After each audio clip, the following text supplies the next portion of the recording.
রাজধানীর আশকোনা হজ ক্যাম্পে হজযাত্রী সেজে অভিনব চুরির ঘটনায় হাবিবুর রহমান নামের একজনকে গ্রেফতার করেছে পুলিশ।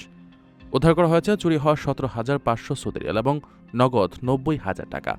শুক্রবার মতলব দক্ষিণ থানার ওসি হাফিজুর রহমান মানিক এ তথ্য নিশ্চিত করেন। জানা যায়, গত ২২ এপ্রিল হজ ক্যাম্পের বাথরুমে হজযাত্রী ইমরান হোসেন ভুলবশত তার টাকার ব্যাগটি ফেলে যান।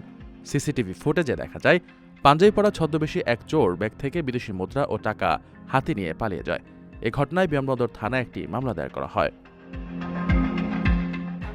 পুলিশের স্পেশাল টিম ও গোয়েন্দা তথ্যের ভিত্তিতে বৃহস্পতিবার গভীর রাতে খিলক্ষেত এলাকা থেকে হাবিবুরকে গ্রেফতার করা হয়। পুলিশের যৌথ অভিযানে চুরির মূল হোতা আব্দুল মান্নানের গাজীপুরের দুটি বাসাতেও তল্লাশি চালানো হয়।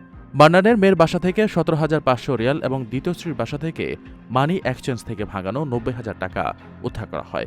গ্রেফতারকৃত হাবিবুরকে বিমানবন্দর থানা পুলিশের কাছে হস্তান্তর করা হয়েছে।